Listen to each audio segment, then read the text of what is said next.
Assalamualaikum warahmatullahi wabarakatuh. Saya Rida Sanina Fahirat dari kelas 2C dengan NIM 66612101148. Di sini saya akan menjelaskan tentang permasalahan hak dan kewajiban, yaitu di mana anggota Polri atau polisi melakukan kekerasan dalam proses penyidikan. Polri memiliki tanggung jawab untuk mengayomi dan melindungi masyarakat. Namun pada kenyataannya, polisi banyak melakukan tindakan di luar prosedur ataupun tindakan melawan hukum. Dalam mengemban tugas negara, Polri menjadi ujung tombak pemeliharaan keamanan dan ketertiban masyarakat serta penegakan hukum di seluruh wilayah Indonesia. Salah satu contoh kasus yang pernah terjadi adalah di wilayah hukum Polda Sumatera Selatan adalah kasus AS dan DC. Masing-masing adalah aktivis Walhi Sumatera Selatan. Ditetapkan sebagai tersangka pada tahun 2013 lalu karena dituduh merusak dan menganiaya dalam ahli demonstrasi para petani di depan kantor Polda Sumatera Selatan. Pada 29 Januari telah ditetapkan dugaan tindakan kekerasan terhadap aktivis dan petani oleh Kepolisian Daerah Sumatera Selatan. Di antaranya adalah Direktur Eksekutif yang terluka parah di bagian kepala akibat pukulan benda tumpul, serta 25 orang lainnya yang mengalami penganiayaan dan terdapat upaya penghambatan akses kuasa hukum dengan tersangka.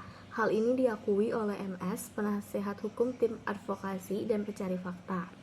Melihat dari contoh kasus di atas, jelas apa yang dilakukan oknum polisi tersebut melanggar peraturan. Lalu bagaimana apabila yang menjadi tersangka atau yang ditahan itu adalah anggota polisi itu sendiri? Apakah mereka juga akan mengalami kekerasan selama proses penyidikan seperti pada kasus di atas? Dan bagaimana proses penyidikan berjalan? Tidak menutup kemungkinan terdapat suatu perlakuan khusus, misalnya karena jabatan atau pangkat, sehingga dapat diberikan suatu keringanan. Padahal seperti yang kita ketahui bahwa polisi dan warga sipil sama-sama tunduk pada peradilan umum. Saat ini masyarakat sedang mengalami krisis kepercayaan terhadap polisi. Ada istilah pepatah yang mengatakan karena nilai setitik rusak susu sebelah. Karena nilai setitik rusak susu sebelah enggak.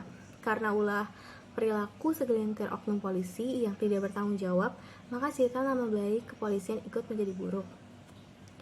Di mana juga terdapat suatu kasus di mana polisi sedang mencari pembunuh berantai, namun saat dia mendapatkan tersangka karena dia juga didesak oleh para warga, karena warga tersebut cemas, akhirnya dia melakukan tindakan kekerasan pada satu-satunya tersangka tersebut, dan akhirnya tersangka tersebut mengakui tindakannya dengan terpaksa.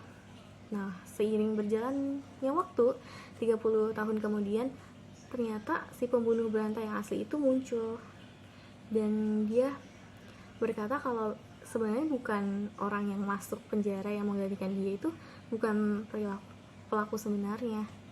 Dan akhirnya banyak juga orang yang berkata kayak gimana tindakan polisi itu memasukkan orang yang tidak bersalah dengan menggunakan kekerasan, yang padahal orang tersebut orang yang baik dan gak pernah melakukan kejahatan. Sekian dari saya, kurang lebihnya mohon maaf. Wassalamualaikum warahmatullahi wabarakatuh.